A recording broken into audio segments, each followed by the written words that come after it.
pada kasus di atas, yang pertama sekali kita lakukan adalah mengecek kondisi klinis pasien, di mana jika HR-nya kurang dari 50 kali per menit dan saturasi oksigennya kurang dari 94%, maka yang kita gunakan adalah melakukan tindakan dengan algoritma bradikardi, di mana kita memeriksa ABC-nya. Yang pertama airway, ini untuk membantu pasien membuka jalan nafas dengan memposisi pasien head tilt dan chin lift, lalu menggunakan cross finger. Lalu setelah itu breathing, di mana breathing ini kita lihat apakah pasien dapat bernafas secara spontan atau tidak. Jika tidak dapat bernafas secara spontan, maka kita bisa membantu pernafasan pasien dengan mode to mode atau mode to BPM.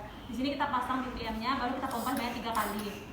Lalu ada circulation, yang ketiga ada circulation, di mana kita mengecek arteri karotis pasien teraba atau tidak. Jika teraba, maka kita lanjutkan pengecekan respirasi nadi karotis. Jika ada, maka kita lanjut ke respirasi. Look, listen, and feel. Kita perhatikan apakah ada retraksi di dinding dada, kita dengarkan apakah ada suara nafas tambahan, dan kita rasakan hembusan nafas pasien. Tetapi jika tidak ada, kita bisa melakukan RCP 5 kali siklus dengan 1 kali siklus 30 kali kompresi dan 2 kali ventilasi. Kita lakukan kompresi lalu ventilasi.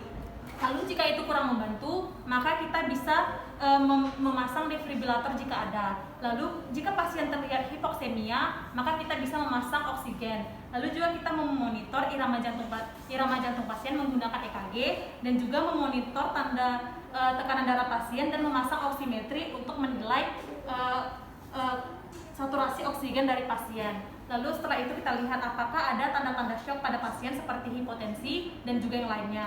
Lalu kita memasang IV abses dan juga kita memasang EKG 12 lead jika tersedia. Lalu setelah itu kita mengetahui apakah bradikardi aritmia ini menyebabkan, yang pertama, apakah pasien terjadi hipotensi atau tidak. Yang kedua, apakah pasien ada perubahan pada status mentalnya. Yang ketiga, apakah ada pasien terlihat tanda-tanda shock. Yang keempat, apakah pasien ada mengalami nyeri dada iskemik atau tidak. Dan yang terakhir, apakah pasien ada gagal jantung akut atau tidak.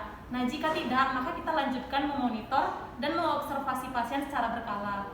Tapi jika iya, kita bisa memberikan terapi obat, di mana ada 3. Terapi obat yang pertama adalah memberikan atropin dengan dosis yang pertama 0,5 mg, di mana ini diberikan secara bolus. Kita berikan 0,5 mg, dan untuk dosis yang kedua kita dapat mengulangnya 3-5 menit dengan dosis maksimal 3 mg.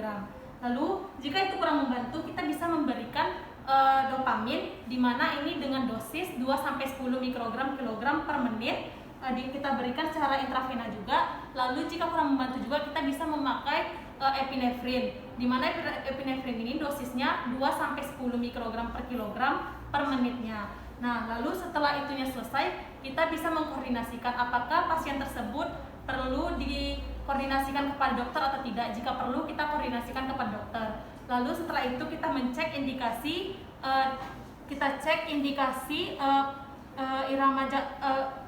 alat jantung pasien atau transvenus. Sekian ACLS bradikardi dari saya. Terima kasih.